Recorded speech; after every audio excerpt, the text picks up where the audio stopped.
नमस्कार। नेपाल निर्माण व्यवसायी महासंघसँगको सहकार्यमा इन्फ्रास्ट्रक्चर मिडिया प्राइभेट लिमिटेडले तयार पारेको कार्यक्रम डेभलपमेन्ट भिजनमा यहाँहरूलाई हार्दिक स्वागत छ। दर्शकवृन्द, कार्यक्रम डेभलपमेन्ट भिजन मार्फत हामी नेपालको निर्माण क्षेत्रका विविध पक्षहरूलाई सम्बोधन गर्ने प्रयास गर्ने गर्दछौँ।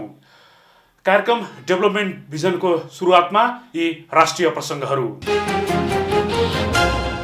Society of consulting architectural and engineering firm SCAEF र नेपाल निर्माण व्यवसायी महासंघ एफक्यानको संयुक्त आयोजना तथा construction business development implementation committee CBDIC को सहयोगमा professional training on vulnerability assessment and retrofit design नामक प्रशिक्षण कार्यक्रमको ललितपुरमा गत हप्ता उद्घाटन गरियो। ललितपुरको पुलचोक इन्जिनियरिङ क्याम्पस भवनमा सञ्चालन गरिएको उक्त प्रशिक्षण कार्यक्रममा इन्जिनियरहरूको दक्षतालाई मजबुत बनाउन भत्किएका र चर्किएका भवनको परीक्षण, रेट्रोफिटिङका कार्य तथा अबका दिनमा निर्माण हुने भवनहरूको ढाँचा कस्तो हुने विषयमा जानकारी दिइनेछ। उक्त कार्यक्रमको उद्देश्य दक्ष इन्जिनियरहरूलाई सैद्धान्तिक ज्ञानका साथसाथै व्यावहारिक ज्ञान प्रदान गरिने रहेको छ। कार्यक्रममा देशमा गएको महाभूकम्पले ध्वस्त पारेका हजारौं भवन निर्माण तथा चर्केका भवन मरम्मतका तौर तरिकाबारे प्रशिक्षण दिइनेछ। साथै महाभूकम्पले ध्वस्त पारेका संरचना पुनर्निर्माण र नयाँ निर्माण संरचनाहरूको डिजाइनका निमित्त नयाँ तवरले जानुपर्ने तथा डिजाइन लियाबिलिटी तर्फ विशेष ध्यानाकर्षणको उद्देश्यले कार्यक्रम आयोजना गरिएको कन्सल्टिङ फर्महरूको छाता संगठन स्क्याफका अध्यक्ष हरेराम श्रेष्ठले बताउनुभयो। अहिले यो design liability internationally globally design liability एकदम स्ट्रङ रूपमा आइरहेको छ। हाम्रो जस्तो देशमा पनि अब डिजाइन लायबिलिटी कुरा आउँछ। हरेक डिजाइनमा डिजाइनरले साइन गर्नुपर्ने हुन्छ र त्यसको एकाउन्टेबिलिटी लिनुपर्ने हुन्छ। अनि त्यो लेभलको म्यान पावर अब हाम्रो देशमा पनि उत्पादन गर्नु जरुरी। विकसित देशमा त त्यस्तो भइ नै सकेको छ। हाम्रो देशमा पनि अब त्यो किसिमको गर्नु जरुरी भएको हुनाले यसलाई स्पेसल ट्रेनिङ फोकस्ड अनि भेरी स्पेसिफिक त्यो उद्देश्य एचिभ गर्नुको लागि यो ट्रेनिङ आयोजना गरेका छौँ। साथै उहाँले कार्यक्रमले भत्किएका घरहरूबारे विभिन्न प्रविधिको प्रयोगबाट परीक्षण गरी क्षमता पत्ता लगाउने तथा क्षमताका आधारमा कार्य अगाडि बढाउने जस्ता महत्त्वपूर्ण उद्देश्य कार्यक्रमले लिएको बताउनुभयो। डिजाइन त नयाँ के पनि नभए त नयाँ बनाउँदाखेरिको डिजाइन त सजिलो छ, सफ्टवेयरहरू पनि छ।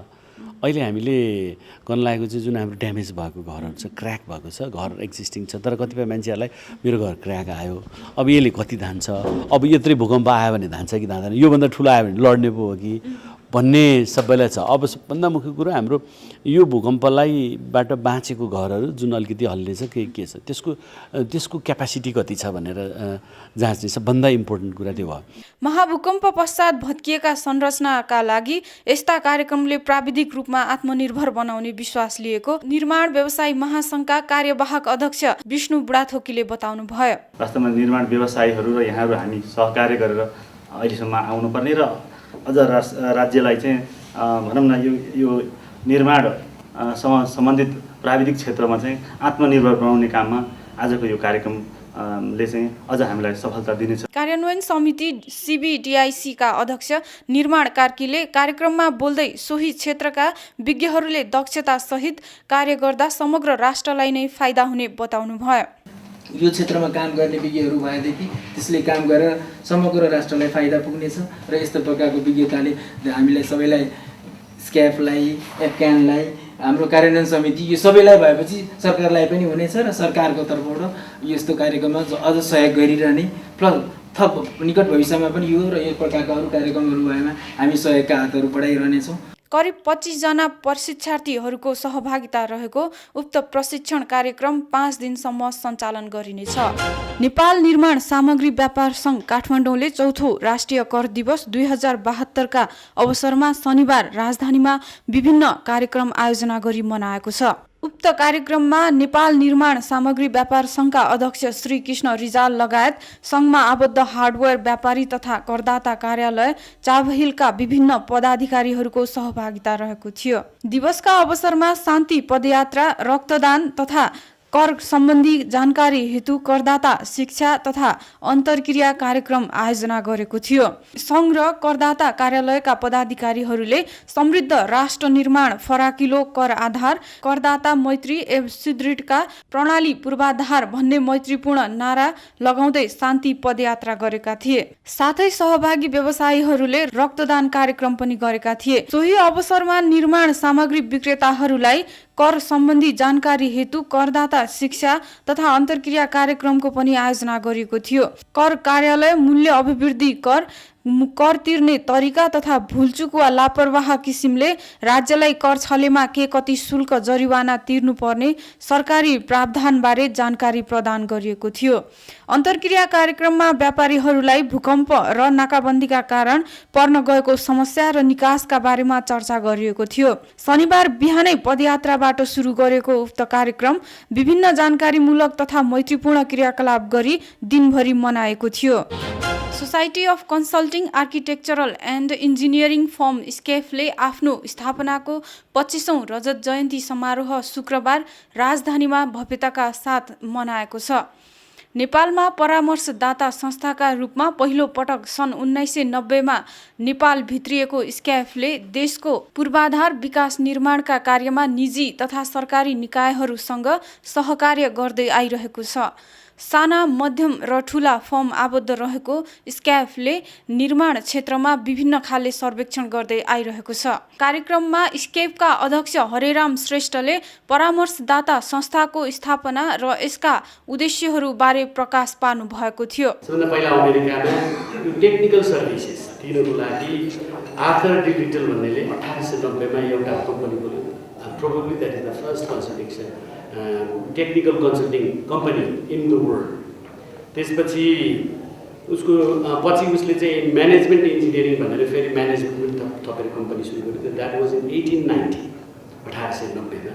त्यसको 15 वर्षपछि अमेरिकामा अनि हाम्रो स्क्याफ जस्तै सोसाइटी गठन भयो 1905 मा। साथै निर्माण क्षेत्रमा लागेका व्यवसायीहरूले कन्सल्टिङ फर्महरूसँगको सहकार्यमा अगाडि बढ्नुपर्ने धारणा व्यक्त गर्नुभयो। नेपाल निर्माण व्यवसायी महासङ्घका मानार्थ सदस्य रमेश शर्माले नेपालमा निर्माण क्षेत्र बिस्तारै परिष्कृत हुँदै गइरहेको बताउनुभयो। हामी साँच्चै यो देशमा निर्माणको महत्त्व बुझेका छौँ कि छैनौँ भन्नेबाट म सोध्न चाहन्छु। वास्तवमा हामी डेभलपिङ कन्ट्री भन्छौँ आफूलाई, र हामीलाई यति इमेन्स अपर्च्युनिटीहरू छ डेभलपमेन्टको भनेर हामी भन्छौँ, तर अर्कोतर्फ साँच्चै नै हामी डेभलपमेन्ट गरेको भए हाम्रो दक्षिण र उत्तरको, किनकि कन्ट्रीको जिडिपीलाई माथि तान्छ भनेर भन्यो भने त्यो डेभलपमेन्ट एक्टिभिटीले तान्छ। साथै उहाँले निर्माण व्यवसायीहरूले लो बिडिङमा काम गर्ने प्रवृत्तिले गर्दा यस क्षेत्रलाई पछाडि धकेलेको गुनासो गर्नुभयो। समारोहमा बोल्दै नेपाल इन्जिनियर्स एसोसिएसनका अध्यक्ष ध्रुवराज थापाले अहिलेको 21औं शताब्दीमा पनि इन्जिनियरहरूको महत्त्व नेपाल सरकारले नबुझेको गुनासो गर्नुभयो।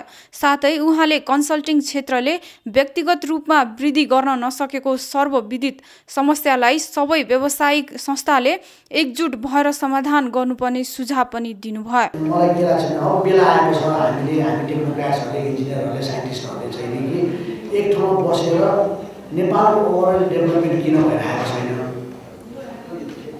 यसको चाहिँ नि रुट कजहरू के हो र त्यसको निराकरणको लागि हामीले के गर्नुपर्छ। किनभने अब यो देशमा अरूले गरिदिने भएर हामीले त हामी अलिक प्रबुद्ध वर्ग पनि, हामी अलिकति टेक्नोलोजिकल मान्छे, सोसाइटीमा अग्रपन्थीमा बस्ने मान्छेहरू सम्पूर्ण जनतालाई नै हामीले गरिदिनु पर्नेमा हाम्रो लागि अरूले गरिदिनु पर्ने कुरा आयो। त्यस कारण हामी नै अग्रसर भएर यो देशको ओभरअल डेभलपमेन्ट किन भइरहेको छैन भन्ने कुरामा एकदमै बहस चलाउनु जरुरी छ जस्तो लाग्छ। समारोहमा बोल्दै अर्का अतिथि इन्स्टिट्युट अफ इन्जिनियरिङका प्राध्यापक डाक्टर प्रमोद कुमार श्रेष्ठले सङ्ख्यात्मक हिसाबले मात्रै इन्जिनियरहरूको वृद्धि भए तापनि गुणात्मक हिसाबले पछाडि रहेको बताउनुभयो। यसैगरी नेपाल सरकार शहरी विकास मन्त्रालयका महानिर्देशक मणिलाल गेलालले निजी क्षेत्र र सरकारी पक्ष मिलेर एक आपसमा छलफल गरी समस्या समाधान गर्नुपर्ने बताउनुभयो। एसियन डेभलपमेन्ट ब्याङ्कका सिनियर प्रोक्युरमेन्ट स्पेशलिस्ट नरेन्द्र चन्दले कन्सल्टिङ फर्मले सही डिजाइन, गुणस्तरका साथै सरकारसँग सहकार्य गर्दै अगाडि बढ्नुपर्ने धारणा व्यक्त गर्नुभयो। दर्शकवृन्द, कार्यक्रम डेभलपमेन्ट भिजनमा हामी नेपालको निर्माण क्षेत्रसँग सम्बन्धित विभिन्न सरकारवाला व्यक्तिहरूको कुराकानीलाई पनि प्राथमिकताका साथ प्रस्तुत गर्ने गर्दछौँ। अबको क्रममा यो कुराकानी। वास्तवमै नेपाल एउटा 12 गतेको वैशाख 12 गतेको भूकम्प पश्चात पुनर्निर्माण हुनुपर्ने, त्यसमा चाहिँ लाखौँ घरहरू क्षतिग्रस्त छ। यो अवस्थामा हाम्रो निर्माण सामग्रीको सहज अवस्था भएर देशमा चाहिँ अहिले लाखौँ घरहरू बन्नुपर्ने स्थितिमा अब अहिले यो अघोषित इन्डियाको नाकाबन्दीले गर्दाखेरि निर्माण सामग्रीहरू करिब धेरै नै बजारमा, पहिलो निर्माण सामग्रीको मेरुदण्ड भनेको डन्डी सिमेन्ट हो। डन्डी सिमेन्ट नै बजारमा छैन अहिले, प्राय एकदमै न्यून अवस्थामा 1-2वटा फ्याक्ट्री मात्रै चलेको स्थिति।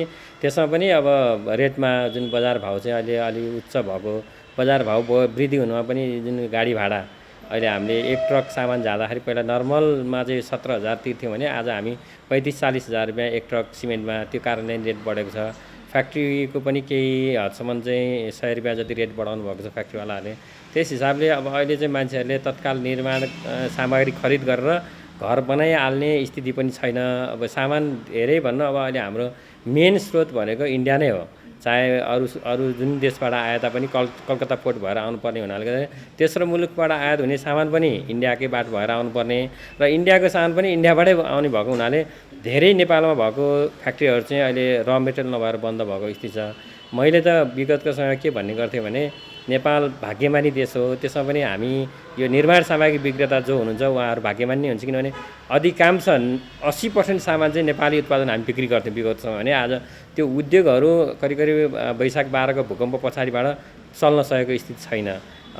भूकम्प पश्चात मर्मत सम्भारमा 2-4 महिना बितिहाल्यो, त्यसपछिबाट फेरि आएर अहिले चाहिँ हाम्रो यो अघोषित नाकाबन्दी जुन इन्डियाको भएको छ त्यस कारणले पनि र मेटेरियलहरू नआएर र तराईमा अधिकांश उद्योगहरू तराईमै स्थापित भएको हुनाले गर्दाखेरि तराई जुन बन्द भयो यो मधेस आन्दोलनले, त्यसले गर्दाखेरि उद्योगहरू चल्न नसकेको कारणले गर्दाखेरि हामीले भन्नुपर्दाखेरि आजको मितिमा चाहिँ टोटल बिजनेसको 20% पनि हामीले सेल्स गर्न सकेका छैनौँ, पाएका छैनौँ। अब यही तालले हामी एकाध महिना अगाडि बढ्यो भने हामीले आफ्नो व्यवसाय बन्द गर्नुको विकल्प छैन। हाम्रो छिमेकी मित्र राष्ट्रहरूको सँगको सम्बन्ध हामीले सुधार गर्नुपर्छ र हामीले इन्डियासँगको जुन ट्रेड रिलेसनको आधारमा हामीले उहाँहरूसँग वार्ता गरेर एउटा चाहिँ भन्न इन्टरनेसनल एउटा नियम कानुनहरू हुन्छ त्यसलाई चाहिँ पछ्याइकन हामीले उहाँहरूलाई के कुरामा चित्त बुझेको छैन, हाम्रो आन्तरिक भन्न एक हिसाबले राजनीतिक कारण हो अथवा आर्थिक कारण हो, यो सामाजिक कारण हो, के कारण हुनसक्छ। हामी त अहिले त्यो मैले विगतको समयमा विभिन्न टाइममा हाम्रो नेपालको नेताजीहरूलाई नि भेट्ने प्राय मौका पाएको थिएँ। उहाँहरूको एउटै मात्रै भिजन के थियो भने हामी झुक्नुहुन्न, हामी कसैसँग चाहिँ त्यो शरण परेर हामी चाहिँ यो गर्दैनौँ, सन्धि सम्झौता गर्दैनौँ भन्नुभयो। तर वास्तवमा के कारणले चाहिँ अब नाकाबन्दी लागेको इन्डियाले भन्ने कुरा चाहिँ अहिलेसम्म पनि कसैको मुखबाट स्पष्ट जवाफ पाएन क्या मैले। त्यो हुनाले गर्दाखेरि कारण पहिला खोजी हुनु पर्यो, यो कारणले हामी चाहिँ नाकाबन्दी गरेर छ, तिमीले यो काम गर भनेर उहाँहरूले भनिदिनु भयो भने सजिलो हुन्थ्यो। तर त्यो कारण खोजी गर्नपट्टि लाएर खास रोग के हो, रोग चाहिँ पहिला हुनु पऱ्यो, रोगको कारण हुनु पऱ्यो, खोजी हुनु पऱ्यो र त्यसको आधारमा ट्रिटमेन्ट हुनु पऱ्यो। हामीले आफ्नो राष्ट्रियताको लागि, नेपाल र नेपालीको लागि, यो राष्ट्र बचाउनको लागि हामीले चाहिँ आदर्शताको कुरा मात्रै बोलेर भएन, दैनिक जीवन धान्नको लागि खाने पिउने, त्यसैबाट गएर बिरामी हुँदाखेरि चाहिँ उपचार गर्ने, उपचारमा गर्दाखेरि औषधिहरू लगायत भन्न यावत मानवीय जीवन बाँच्नको लागि, जिउनको लागि जुन चाहिने अत्यावश्यक सामानहरू पनि अब नेपालमा अभाव हुन थालिसक्यो भने चाहिँ अब हामीले आदर्शताको कुरा होइन, कहाँ गएर कसरी हुन्छ माथिल्लो लेभलबाटै दुई पक्ष दुई सरकार बिचको वार्ता गरेर एउटा चाहिँ अन्तर्राष्ट्रिय नियम कानुनलाई फलो गरिकन हामीले ट्रेड सन्धिहरू हुन्छ त्यसलाई फलो गरिकन हामीले चाहिँ तत्काल बाटो खुलाउनु को विकल्प म देख्दिनँ। त्यो गरेन भने हामी सायदसम्म त इतिहासमै नेपाल र नेपालीले दुःख पाएको यो मलाई मेरो विचारमा यो फर्स्ट टाइम हुनसक्छ। यो यतिकै धेरै दुःख चाहिँ आजसम्म सायद नेपालले पाएको थिएन होला। यसबाट मुक्ति दिनाउनको लागि हामी ढिला भइसक्यौँ। छिटोभन्दा छिटो इन्डियासँग चाहिँ हामीले वार्ता गरेर, त्यो पनि यो लेभलमा होइन माथिल्लो लेभलमा प्रधानमन्त्री स्तरमै वार्ता भएर छिटोभन्दा छिटो यो चाहिँ नाका खोल्नुको विकल्प म देख्दिनँ। हामीले एउटा उद्योगले, एउटा व्यापारीले दैनिक रूपमा चाहिँ लाखौँ रुपियाँ चाहिँ ब्याङ्कहरूलाई ब्याज तिर्नु परेको छ। त्यो ब्याज मात्रै भएन, अब घर भाडा हुन्छ, त्यसबाट गएर अब यो स्टाफको स्यालेरी हुन्छ। अब व्यवसाय चलोस् नचलोस्, उद्योग चलोस् नचलोस्, हामीले तिर्नुपर्ने, सरकारलाई तिर्नुपर्ने, ब्याङ्कलाई तिर्नुपर्ने, ट्याक्सका कुराहरू सबै तिर्नुपर्ने हुन्छ। त्यसमा चाहिँ केही सहुलियत गरेर केही समयको लागि लम्बाइदिएर हामी नतिर्ने भन्ने त सवालै हुँदैन। यदि हामी व्यापारीले, हामी नेपालीले कर तिर्ने भने नेपाल सरकार त चल्दैन। करकै कारणले हामीले तिरेको ट्याक्सले नेपाल सरकार चलाउनु पर्ने भएको हुनाले केही समयको लागि हामीले तल ब्याजमा केही मिना हुनु पऱ्यो र केही समय चाहिँ थप दिनु पऱ्यो। जस्तो असारमा हाम्रो असोज मसान्तमा तिर्नुपर्ने ब्याज अहिले पुस मसान्तमा नेपाल सरकारले सार्दिसक्नु भएको छ, त्यो एकदम राम्रो पक्ष। त्यस्तै गरी अब समय अझै लम्बिनु गयो भने अझै पनि थप्नुपर्ने हुनसक्छ र ठुला उद्योगहरूलाई चाहिँ समय मात्रै थपेर पुग्दैन, उहाँहरूलाई त केही आर्थिक राहतको प्याकेज पनि ल्याउनुपर्छ। किनभने त्यो नेपालमा उद्योग धन्दा व्यवसाय नै भएन भने नेपालीहरू कसरी रहन्छौँ र देशको आर्थिक मेरुदण्ड भनेकै उद्योग धन्दा व्यवसाय हो। यो व्यवसायको संरक्षणको लागि नेपाल सरकारले केही गर्नुपर्छ। अन्तमा यो सहज परिस्थिति छ। यो नेपाल, मैले अघि पनि भने, नेपाल र नेपालीको लागि यो इतिहासमै सायद सम्भवतः पहिलोपल्ट हामीले असाध्यै ठुलो दुःख बेहोरेको महाभूकम्प पनि हामीले बेहोऱ्यौँ। त्यसपछिबाट अहिले आएर त्यो महाभूकम्प भन्दा नि महाभूकम्प यो तराईको आन्दोलन र यो मधेस आन्दोलन भनौँ अथवा इन्डियाको नाकाबन्दीले हामीले बेहोरेर राख्नु परेको छ।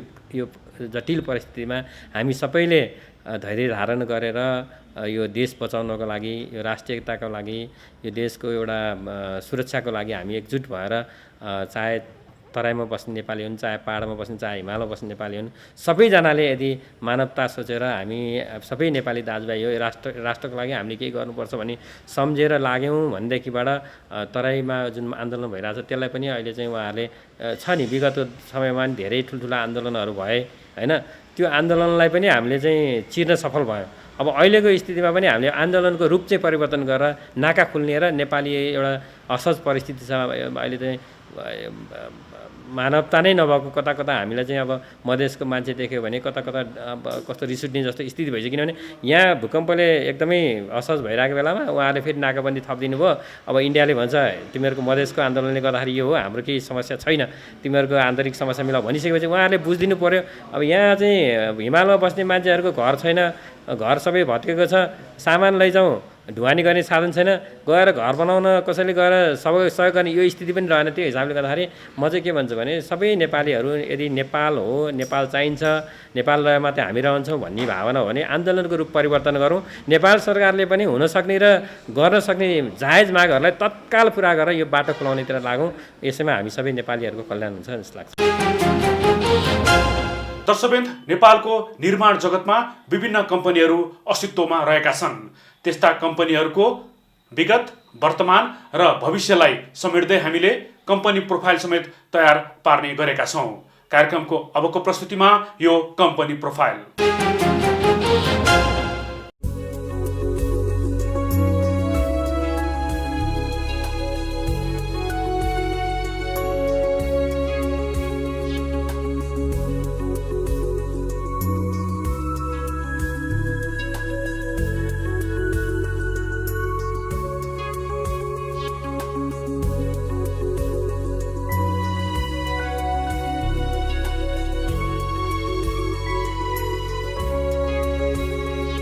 तामाङ कन्स्ट्रक्सन प्रालीको निर्माण क्षेत्रमा 2038 सालबाट सुरुवात भएको हो।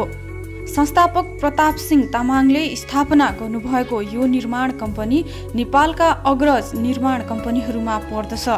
नेपालको पूर्वाधार विकास निर्माणको क्षेत्रमा 3 दशक लामो इतिहास बोकेको सक्रिय क वर्गको निर्माण कम्पनी हो तामाङ कन्स्ट्रक्सन प्राली।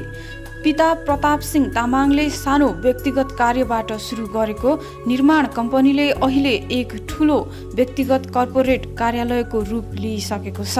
तामाङ आफ्नो कम्पनीलाई अगाडि बढाउन मेहनत गर्दै गर्दा छोरा केशव थोकर दक्षिण भारतमा सिभिल इन्जिनियरिङ विषय पढ्दै थिए। नेपाल फर्केर आफ्नै निर्माण कम्पनी र ज्ञान पनि सोही क्षेत्रमा भएकाले विक्रम सम्वत 2054 सालमा थोकर निर्माण क्षेत्रमा लागेको बताउँछन्। हाल उनी तामाङ कन्स्ट्रक्सन कम्पनीका निर्देशक भएर कम्पनीको कार्यभार सम्हाल्दै आएका छन्। निर्माण जगतमा यस कम्पनीको सडक, पुल र सिँचाइमा विशेष दक्षता रहेको छ। निर्माणका क्रममा नेपालका विकट जिल्लाहरूमा समेत सडक निर्माणका कार्य सम्पन्न गरेर यस कम्पनीले आफूलाई एक अव्वल निर्माण कम्पनीका रूपमा खडा गरेको छ। देश विकासमा प्रमुख भूमिका निभाउँदै आएको तामाङ कन्स्ट्रक्सन प्रालीले दोलालघाट चौतारा सडक निर्माण, डडेलधुराको पाटन सतबाज सडक परियोजना, बिर्तामोडको शनिश्चरा कुटबारी पुल निर्माण परियोजना, त्रिपुरा सुन्दरी झुलालघाट सतबाज सडक परियोजना, सडक विभाग कार्यालय कपिलवस्तु सिक्टा सिँचाइ आयोजना, बेलहिया बुटवल सडक परियोजना लगायतका थुप्रै राष्ट्रिय विकासका पूर्वाधार निर्माण गरिसकेको छ। हालै निर्माणाधीन अवस्थामा रहेका परियोजनाबारे थोकर बताउँछन्। बेसिकली रोड, पुल र सिँचाइमा काम गर्छौँ। अनि अहिले हामी यो बुटवल भैरवा 6 लेन रोड बनाइरहेछौँ र लगभग त्यो 20-25% काम सक्यो।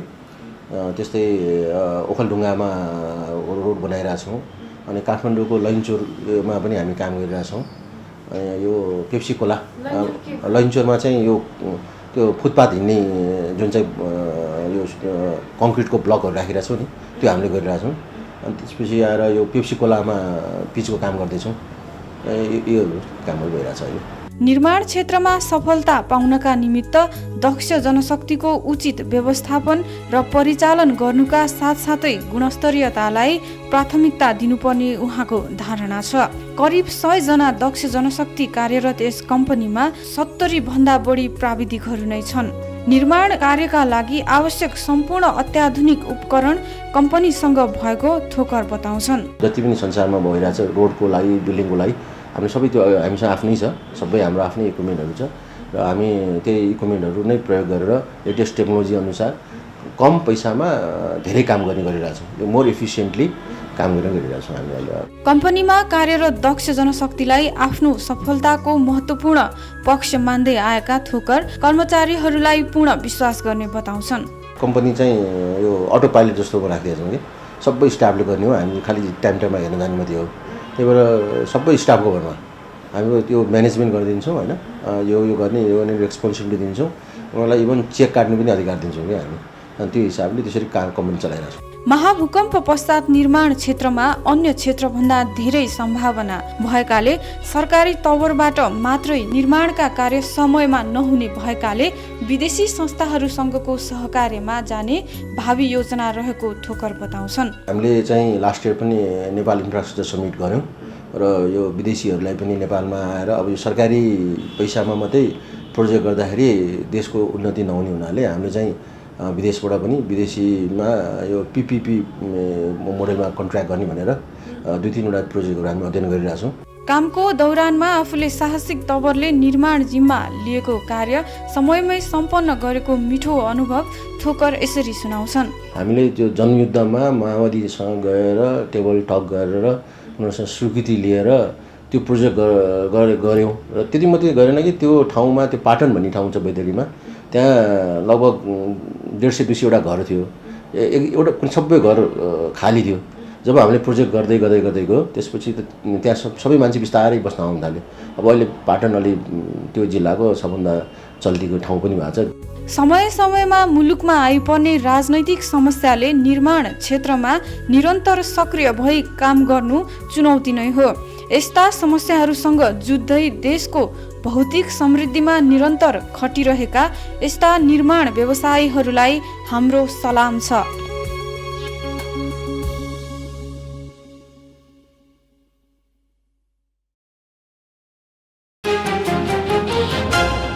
दर्शकवृन्द, आजको लागि कार्यक्रम डेभलपमेन्ट भिजनको निर्धारित समय यही सकिएको छ।